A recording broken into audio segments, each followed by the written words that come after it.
Hello out there, and welcome to the GamecockScoop.com podcast, the official podcast of GamecockScoop.com on Rivals. I'm Caleb, joined by Alan Cole, and we're here to talk little everything.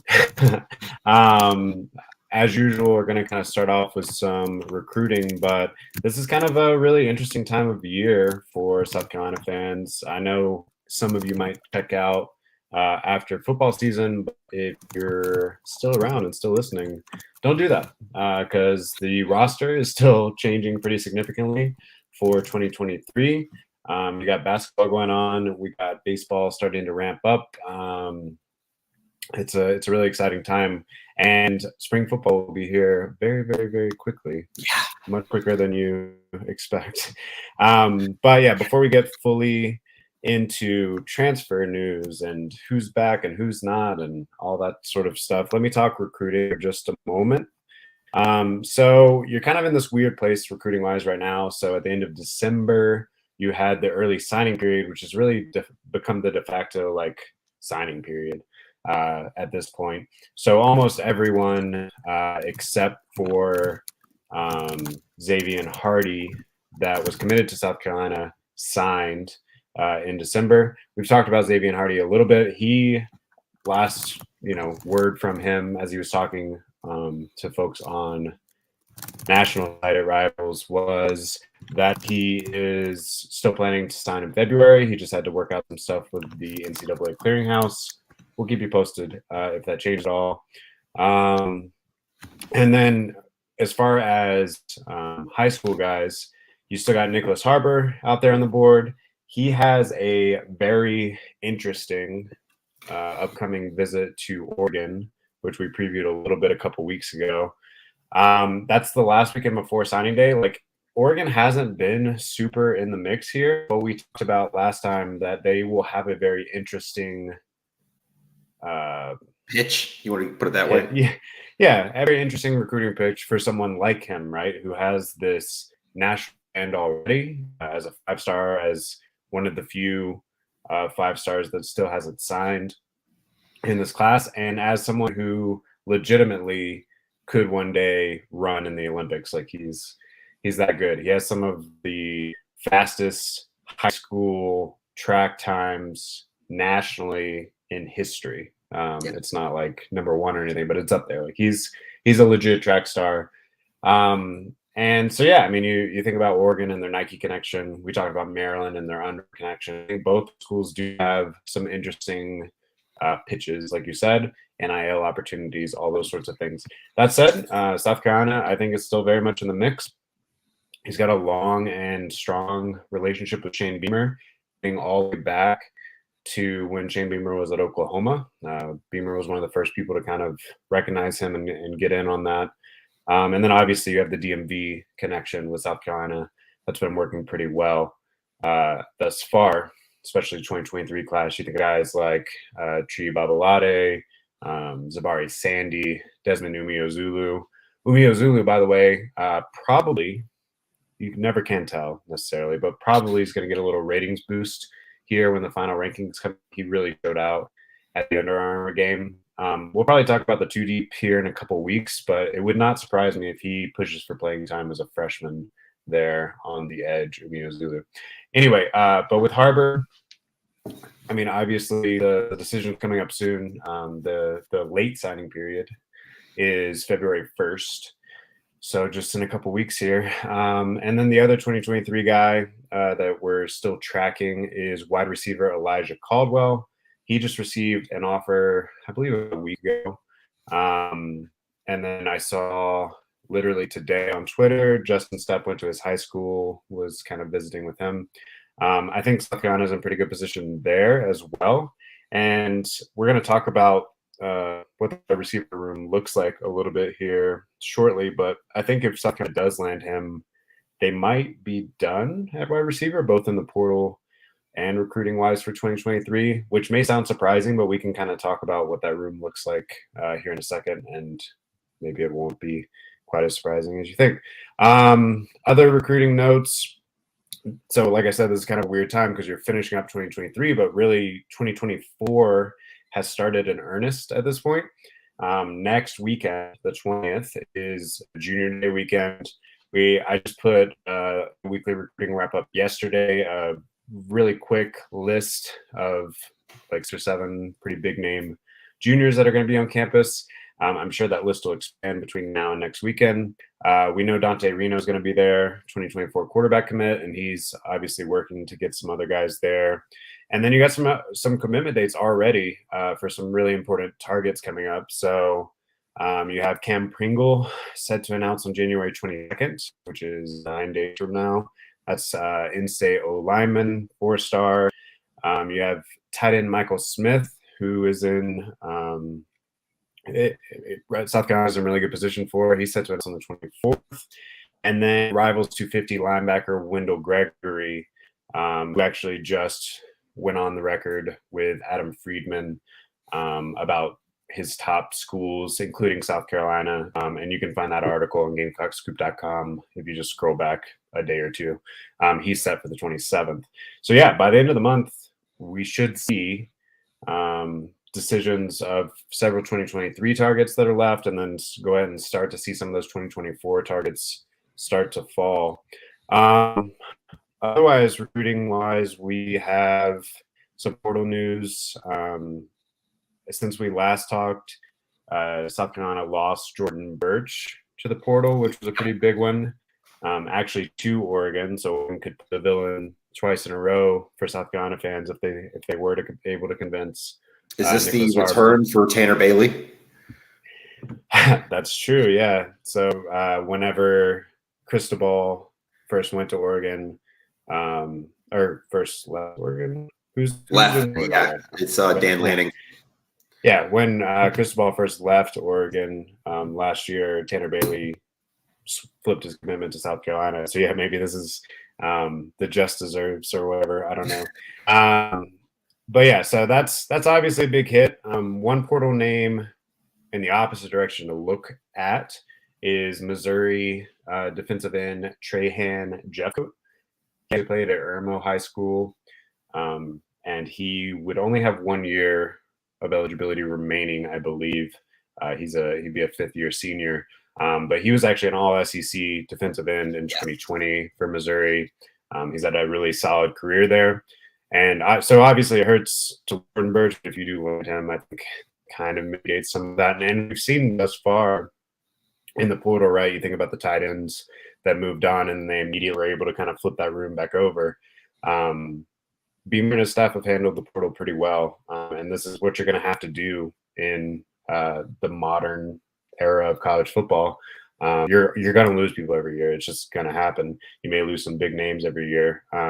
You just have to make sure that you're replacing with similar levels of talent, and obviously recruiting well in high school ranks and keeping those guys. That's where the Umeozulu thing comes in too, because he really could get snaps as a freshman at edge. Obviously, they're trying to get Jordan Strawn back for a 7th year of eligibility with a medical waiver. It sounds like they're feeling pretty good about that, but we won't know until much later. And then you're looking at guys like Tyreek Johnson, you're going to need to step up. Brian Thomas Jr., we didn't even mention it, but Hot Rod Fitton's in the portal now too, so that's another edge rusher. And it might have to be some freshmen next year. Yeah, which you mentioned Tyreek Johnson. I know that Perry McCarty, who is former head high school and does all of our like film articles. I actually think he has several more coming out in the next few days on some more of the transfer guys. He's really high on Tyreek Johnson. So for what it's worth, maybe Tyreek Johnson takes a big step forward next year and kind of fills some of that role as well. But that's what I'm looking for in spring for sure. Yeah, there's some unknowns for sure. And then you still have Montague Rames, also 4-star freshman. And I wasn't trying to take anything away from him by praising Umeozulu, but I do think, if you're projecting right now, maybe Umeozulu is a slight favorite ahead of him to get immediate starts there. But we have some really big news because I feel like that was kind of a roller coaster of up and down news. But since we last spoke, something that we've been kind of alluding to that we thought was going to happen, but we weren't entirely sure.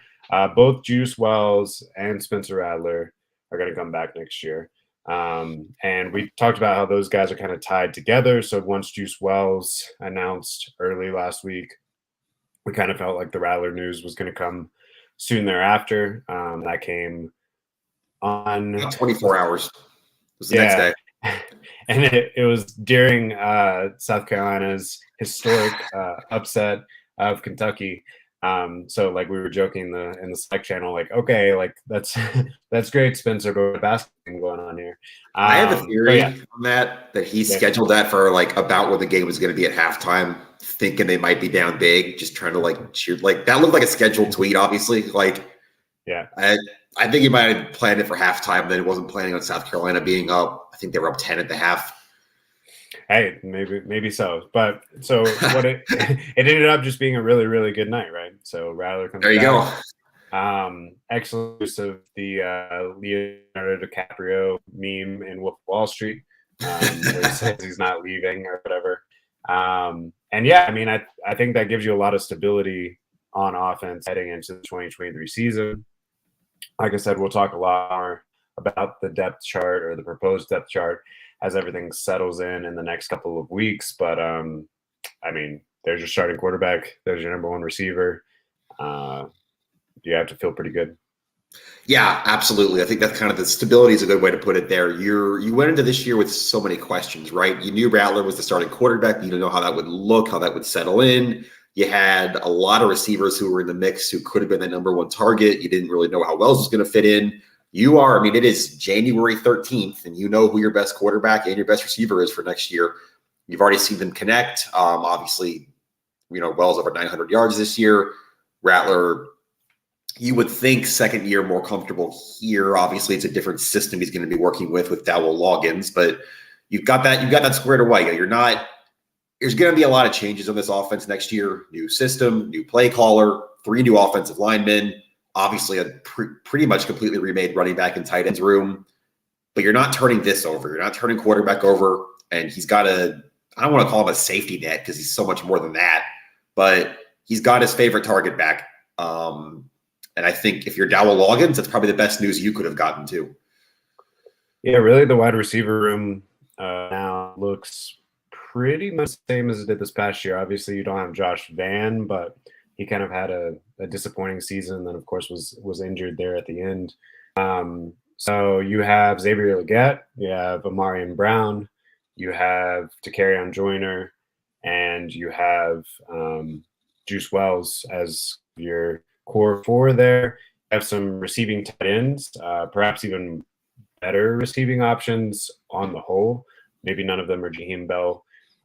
Maybe none of them have the upside of Jaheim Bell, but Trey Knox, very good receiving end. Joshua Syme out of Western Kentucky, who owns like the single season reception record for touchdowns for Western Kentucky, coming in. And then Nick Elksness. Man, I struggle with his name every time. I always want to say Elkskins, and that's not right. But Elksness also on his high school tape showed a propensity to be able to catch the ball too. So yeah, I think your receivers look pretty good. You also have a highly touted true freshman. Well, I guess it would be a redshirt freshman next year, Landon Sampson, who could take a step forward. We have a couple guys coming in as freshmen that I think have some upside. Maybe you land Elijah Caldwell, who has some upside. So really, that room is fuller than maybe we thought it was going to be. Yeah. What do you think about, I think I might have mentioned this in the last episode, but about Trey Knox kicking outside. Now that you have those other 2 tight ends to kind of play more inside. Knox was originally a receiver. He was recruited to Arkansas as a wide receiver. They moved him inside. Dowell Loggins was part of that. Do you think there's a chance Trey Knox and kind of his frame and skill set works better on the outside now that they have more stability inside at tight end? Yeah, I mean, that's interesting because Dowell was his position coach at Arkansas. He's seen him at tight end. Arkansas made the decision to move him to tight end. I think he'll play both. Like, I think he definitely can kick out, and we'll see him split wide. But I also think is that like your Jaheim Bell role, maybe, you think? Yeah, I think so, for sure. Okay. Real quick comment from Bobby Tucker on YouTube. He said, "How strong coming on?" I assume he means strong. Jordan Strong. Yeah. We don't know exactly. What I have heard from people around the team is that they expect they're feeling optimistic about him getting his medical waiver and coming back next year. But that's really up to the NCAA, I believe, at this point. So they're just kind of waiting. Yeah, knee-wise, I know he's had the surgery, he's rehabbed, he's feeling pretty good by the sounds of it. But obviously, he's not going to participate in spring ball because you don't do that off an ACL that soon. But by the sounds of it, he's feeling good. And then, like Caleb said, it's not really up to him or up to anybody in South Carolina if he's going to be able to play next year. Yeah.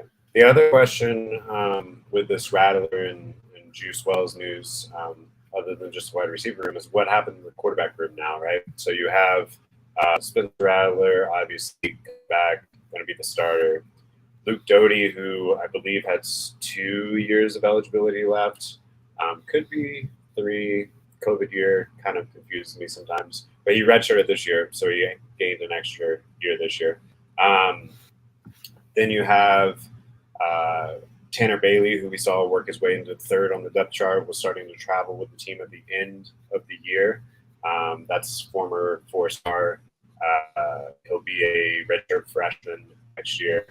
You have Jalen Daniels, who's a walk-on, but has had a lot of buzz around him. He worked out with Rattler coming out of JUCO, same quarterbacks coach out in Arizona and stuff. And then you have Goff, another former 4-star, but seems to be kind of the odd man out at the moment. And then you have Lenore Sellers, who just showed up on campus. He is a 3-star on Rivals, but has a lot of upside as a threat guy. Obviously just won the state championship in the state of South Carolina. Braden Davis is in that mix too. Braden Davis was good in the spring last year. So and then you have Dante Reno coming in 2024. So there's another 4-star and a total future, face the program sort of guy. So it's pretty crowded in there right now, and you have to think at least 1 to 3 of those guys probably at some point sees the writing on the wall and decides to try their chances somewhere else. Yeah, it's an interesting little, after Rattler announced on Tuesday, we're recording this on January 13th. So there's 5 days left for the portal to open. You can still sign somewhere after that day closes, but you can't enter the portal until after spring ball once that deadline hits on Wednesday. So if there's any quarterback shuffling immediately, it's going to be in the next 5 days. I tend to side with you that someone's going to just kind of stack up the situation and do the math in their head and realize there's just not enough snaps to go around. But then also the second portal window of the offseason, May 1st through the 15th, that might be more telling because by then you're post-spring ball, you're post-spring reps. And we know Rattler's going to be running with the ones, but kind of the rest of that depth chart, how that shakes out, if anybody's not feeling good about where they are post-spring or where they might be going into the season, you've got that 15-day window in May for players to enter the transfer portal. Yeah, you're not quite into like Georgia territory where you have someone like Justin sitting on the bench and going to Ohio State or whatever. It's the best depth at quarterback for South Carolina that I can remember. So it's a problem, but definitely a good problem to have. Yeah, but it's still a problem. And that's kind of what we were talking about before the show. At some point, and really it is the coaching staff's problem, but it is also the problem of each of these individuals and, trying to figure out what they want, where they're going to end up. And, it's interesting to see how it's going to play out because on that, you kind of think of college football in terms of timelines and cycles. Well, everybody's cycle just got pushed back 1 year by Rattler coming back because he's clearly the starter next year. So what does that do for people's plans? Well, where did you think you were going to be in 2 years? It might be 3 years now. Everything just got pushed by Rattler, which is great for the staff. And I think it's great for South Carolina too.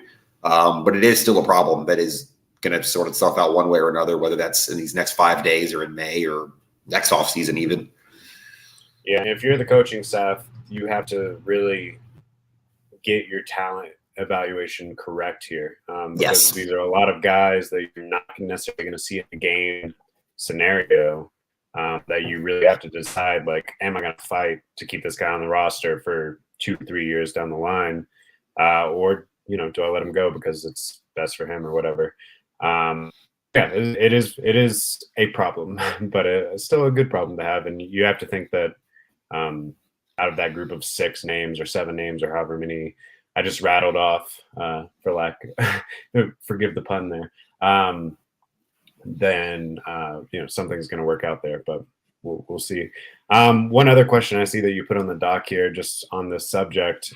So there's only been a few South Carolina wide receivers. 4 times. 4 receivers. It's happened 5 times because one of them did it twice. Yeah, so that's Sidney Rice is the one that did it twice. Sterling Sharp, Pharaoh Cooper, and Alshon Jeffrey are the 4 wide receivers to ever get 1,000 yards in a season. Juice Wells got 998 this past year. Do you foresee him, breaking that 1,000 mark? Yeah, I do. Year? If you say so, I mean, it's January 13th. We're actually going to get into some predictions, looking back at the predictions we made before this year, a little bit later. But yeah, I do. If he's healthy, I think they're going to have to throw the ball more this year. You don't feel as good about that running back room as you did last year, I don't think. Yeah, I think Juice, another year with Spencer, can get to 1,000 next year. Yeah, and I think over the course of the season, we saw, it was very up and down. It's really kind of hard to figure out what this team was on offense when you look back at the season. But they started the season kind of gungy, right? You think back to Arkansas, and I think Juice Wells had like 180 yards versus touchdowns in that game. Yep. But after that game, we were kind of like, oh, maybe they should be leaning on the run game a little bit more. And then they went through a stretch where they were very heavily leaning on the run game. They had several games of like 200 yards passing or something like that. But then, of course, to beat the elite teams on the schedule like Tennessee and Clemson, and to compete with Notre Dame the way that they did, they really did air it out a lot more. So you have to think that's going to be some of the strategy going into 2023, is just kind of lean on Rattler. And sometimes you might get burned with that, as we saw. But I think that gives you your best to compete against the top teams in the conference and the top teams in the country that you're going to be playing next year. Yeah, and that obviously I think kind of to tie it full circle here before we move on, you use the word stability to start. You're stable at the most important position now. And that is something that was not there at all in the first year of the Shane Beamer era. And now you kind of see how far that's come in a year and a half. He gives you at least a puncher's chance against, I still don't know about Georgia, but maybe anybody else on that schedule, right? Just seeing what he did in those big games, kind of his upside. You never feel like you're out of a game, again, maybe except Georgia with Spencer Rattler there. Yeah, I mean, it's tough for anybody to throw against Georgia, right? You just have I know. That's kind of the caveat. But in general, you feel like you have a chance with him. Yeah, we just saw the top offense in the country struggle, might be against Georgia. So, yeah. Also on that note, if any of you guys have been paying attention to Twitter rumors and all, it does sound like the rivals up the road there are getting not Lincoln Riley. Wow. Garrett the other Riley. Yeah, Garrett Riley is their offensive coordinator there. So that'll be interesting. And also, speaking the elephant in the room, right? If Garrett Riley goes to Clemson and is very successful, and you got a lesser name, I guess, in Dowell Logan, who I think, we've talked about all the reasons that I think will work out, the way that he came in and won the press conference, all those sorts of things. But that's a pretty glaring comparison point right up the road for sure. That'll be interesting to look at next year. November 25th. It's college football. Everything kind of comes back to that, right? At the end of the day. Definitely. All right. So one more I'm going to ask about Rattler. Do you think he made the right decision? Like, let's think about all the things that he had on the table, right? He had an NFL draft possibility, but I'm thinking he was probably going to be a day 3 pick, maybe round 4, 5, something like that. Maybe round 3 if we're on the upside, but still, as a quarterback, that's no guarantee. He also could have gone in the portal potentially. I don't know what his grad transfer status was, but yeah, maybe he could have gone in the portal, tried his hand at another major program because he was going to have to change offenses anyway. Or he came back with people that he's familiar with, Juice Wells, main name there, obviously the coaching staff. And, perhaps he thinks that there can be a good bit of carryover from this season to whatever Dowell Loggins next year. You think that was probably the best of his three options? I really hesitate to like put words in his mouth and try to get it in his head, but kind of looking at it from my perspective, I would lean yes, and I also think that he probably A, believes in what's happening here, and B, thinks that there might be carryover. And I know that's always dangerous in college football. You know, we spend 8 months in an off season, we talk about it, but I think he believes, I'm trying to be really careful with my words here, he believes that what those last 2 games of the regular season and the bowl game to an extent looked like can be done for a whole season here next year. And if that's the case, then all kinds of possibilities are on the table. Yeah, and if you carry that offensive momentum into next season, then I think it is the right decision, and he probably improves his draft stock going into next year for sure. Right. I can't remember the exact stats, but he was upside down on his touchdown to interception ratio through the first 7 or 8 games. Yeah, but then it took a while for that to even out.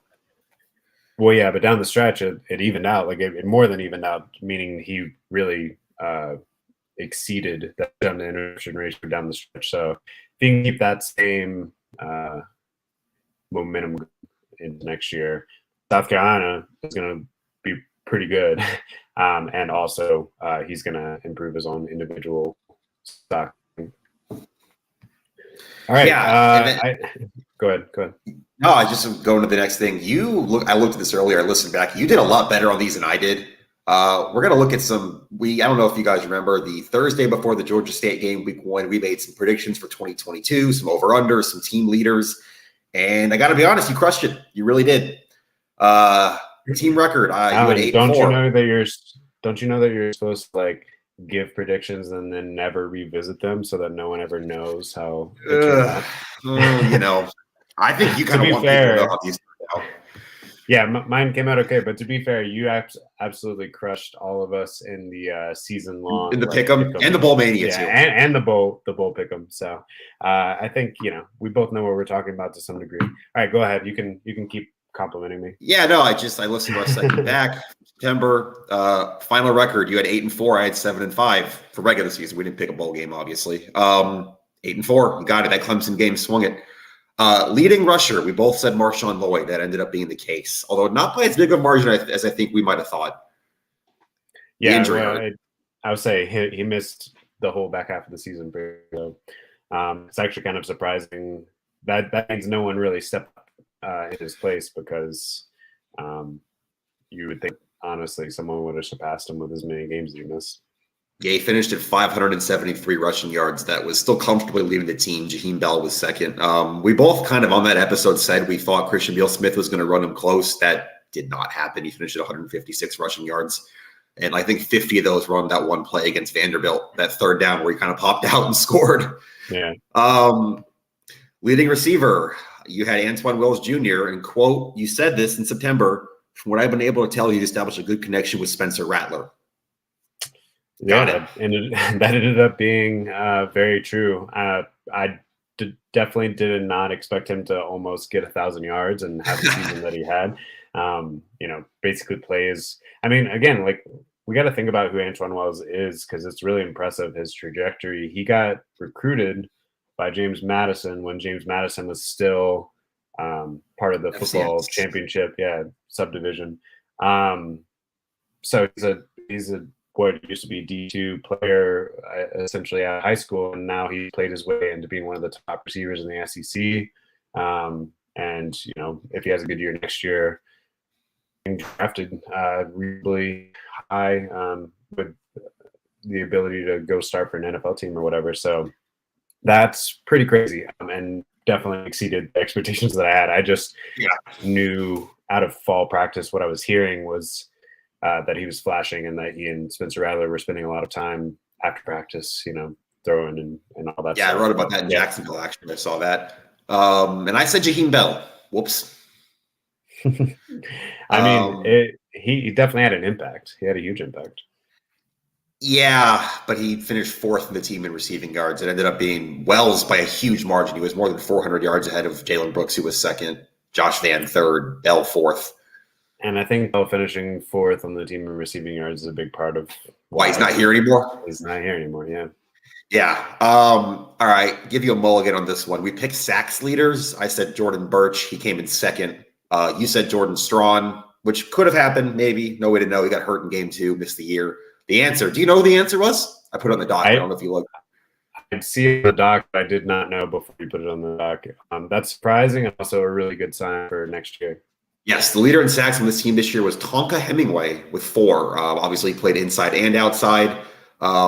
Maybe you'd probably like your leader in sacks to have more than 4, but they did get some pretty good kind of balance from that group this year. You had 4 from Tonka Hemingway. You had 3.5 from Jordan Birch, which, like I said, that was my pick. You had Zach Pickens in there with 2.5. Sherrod Green 2.5. Gilbert Edmond 2. Like, you're getting sacks. You don't have that elite edge rusher. Maybe that's Jeff Code if he ends up coming next year. Maybe it's Strawn if he gets healthy. You don't know. But yeah, we both missed that one. But I think I was half a sack off on Birch, and I think you get a mulligan on Strawn. Yeah, I don't know if he. I mean, Tonka had an amazing season, but Strawn is very much a pass rush specialist. Yeah, he holds Georgia State's record still for sacks in the season. Yeah. So, if South Carolina can get him back and they can force some teams into 3rd and longs, maybe he bounces back and has quite a few next year. All right. The next one also surprised me. Yeah, interceptions leader. We both said Cam Smith. I don't think that was a hot take or any kind of outlandish pick back in August. Marcellus Dial with 3. Obviously, he had a big one in the Clemson game. 3 picks on the year. Yeah, I will say with the Cam Smith answer, like at the beginning, did have some trepidation just because teams are afraid to throw at him, and that kind of proved to be true over the course of the season. Also, a lot of times when they did throw at him, he got called for pass interference. That's true. A lot this past year, which to some degree, I think that was just him being aggressive, and I don't know. There was a weird trend that ended up happening. I'm interested to see what NFL scouts do with that.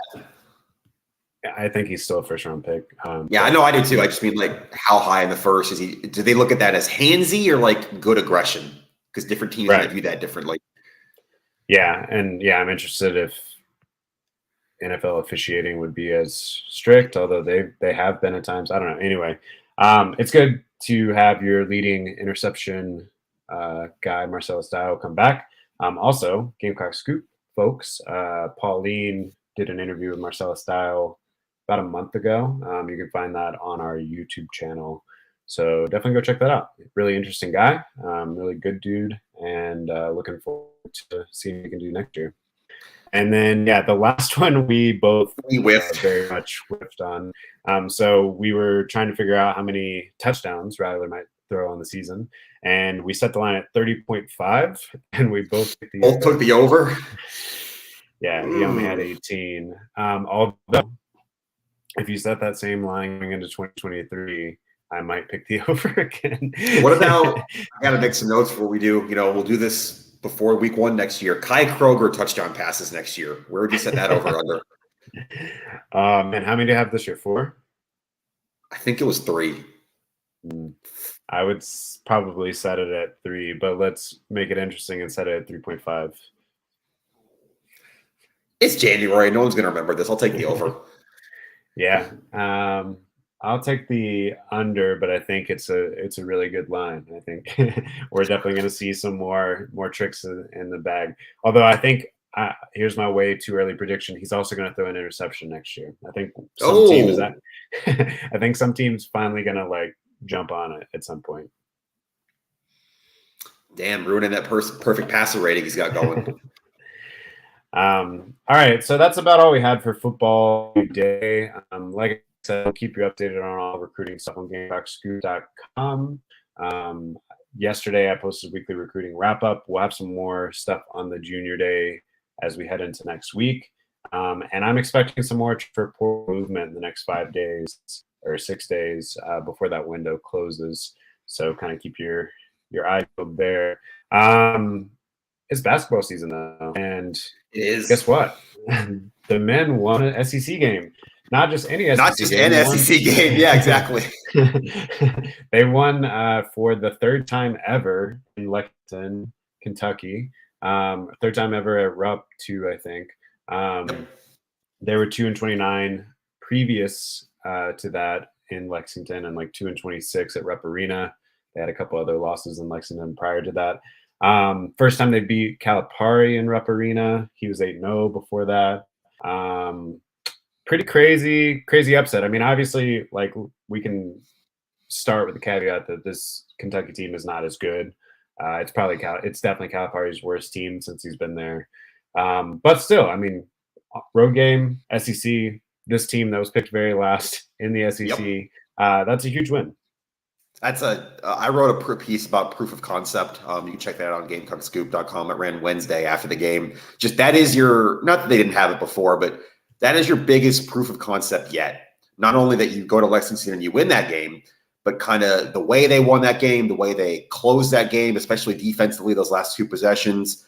The response, because we haven't recorded since the men's game before that either, when they played Tennessee and suffered their worst home loss in program history. They lost by 43, worst SEC loss ever. They responded from that. They were right out of the gate at Kentucky. They were up 13-2 before the first media timeout. That is how you respond when you're buying into what you're being sold, when you're developing as a unit. G.G. Jackson went from 0 points against Tennessee on, I think, 0 of 8 shooting to 16 points in Lexington. He looked way more comfortable with his shot. That is how you respond, and that is why I think that is a good early proof of concept for Lamont Paris. Yeah, so I covered this game. Michi Johnson went off. He had 6 threes, I believe. Made 9 of 16 overall. He made like at least three or four threes from like half court range almost. Like made it from the logo. Just feeling himself, and we talked a little bit in the fact that may come back to bite him at times, because that the shoot mentality gives, and the shoot mentality takes as well. But he was hitting the other night, and they needed all of those 26 points that he scored. And then, yeah, like you mentioned, I was really impressed with G.G. Jackson. He made several like long twos. He was 2 for 2 for 3, which was also great. But then he made some really impressive like step back 18-foot jumpers that were like NBA quality. And he also kind of like worked his body inside and made some tough shots. That's what I wanted to see more of, just coming out of that Tennessee game. You're talking about it in our Slack. He was not aggressive enough in that Tennessee game. He wasn't getting to the rim. Lamont Paris actually said, he give him credit, he's being honest. He said that after that Tennessee game, look, GG's handled the situation well, the pressure, the hype, 17 coming in, but he didn't handle it well today. He missed some shots early, slumped his head. He wasn't himself, and he got benched to start the second half against Tennessee. He was not on the court to start that second half. And then he, using his body, like I said, that's an NBA frame. He's got an NBA skill set, NBA explosiveness off the dribble. I do think for this team to, I don't know, reach its ceiling, I guess, you're going to need G.G. Jackson, hitting those jumpers, but also using his frame to get to the foul line too.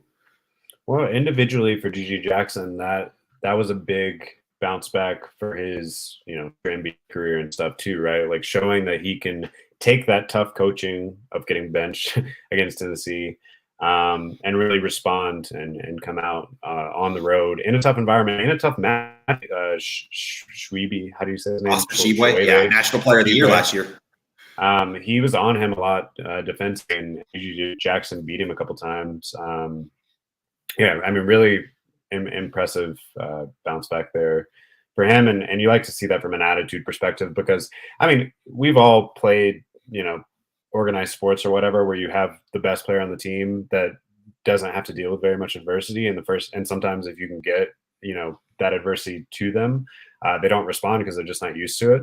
And I'm sure, G.G. Jackson has not dealt with that much adversity throughout his playing career thus far. He's always been the best player on the floor. I mean, even in college, he still sometimes is. But it's good to see him mentally respond from that adversity. And it's good to see that whatever Lamont Paris is selling seems working for the team.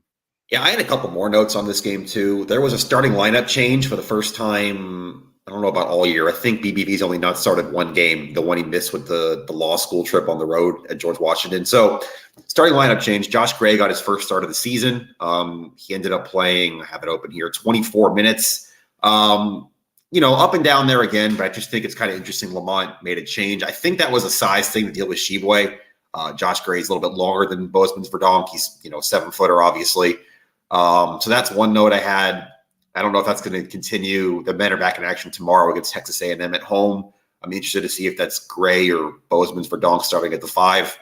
And then Jacoby Wright has basically become the sixth man of this team. He played 17 minutes off the bench. He's not always the first sub, but he's the sub that's playing the most. And he led the team in bench minutes again. He saved that game at the end. I haven't seen a lot of people talking about it, but the Kentucky cuts it to 1, about 30 seconds left. Shot, I think it was Michi, up, miss. Jacoby Wright gets that rebound, puts it back up, put him up 3, and he goes down the other end and gets a steal on a kickout pass that could have been a game-tying 3 for Kentucky. So I wanted to give Jacoby Wright a shout-out.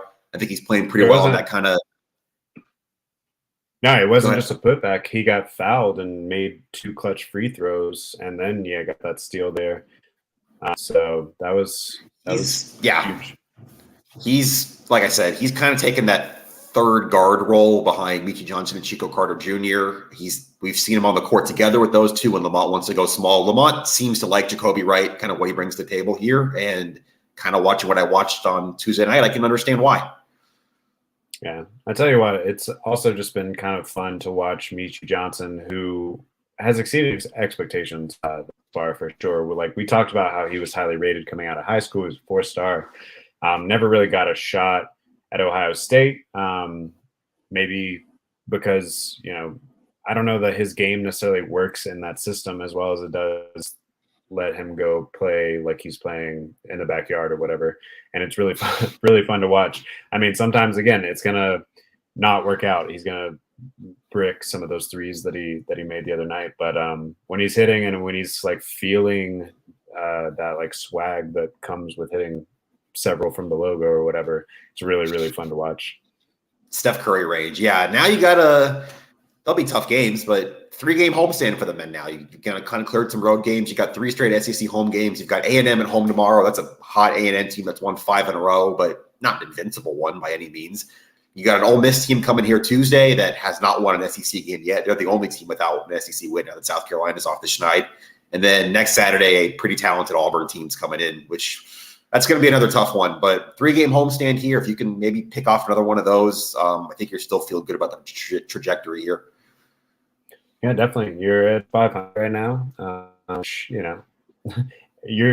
We've talked all season. It would be shocking if you play your way even remotely into a bubble bid or anything like that. But I think thus far with the makeup of the team, you can't be disappointed. Maybe the Tennessee loss and the way that you lose to Tennessee, that's not acceptable. You can't get blown out by 40 at home. But, to have this game come right off the heels of that really eases the pain of that a good bit. And then the women's team continues to just be amazing. They're undefeated, 17-0. They did struggle slightly for second against Kentucky. Was that last night? Yes. But then still kind of took care of business down the stretch. End up with a easy looking for. That's kind of my thing. Easy looking, yeah. Yeah, if you were keeping up with it in real time, they trailed by as many as 10, and even at halftime, I believe they were only up by 4 or so. It was a 4-point game at the half, yeah. It's the depth. That's kind of my whole thing here. And talk about superstars. Aaliyah Boston had her season high last night. She had 21 points and 11 boards. Talk about Zaya Cook, who's exploding right now. She's got another 20-point game last night, but it's the depth that really makes this team. Dawn Staley actually said at one of the pressers last week that you can hold us down for 2 quarters, 2.5 quarters. You can quadruple team Aaliyah Boston. I don't know if you saw that meme going around of Georgia having 4 defenders on her in the post.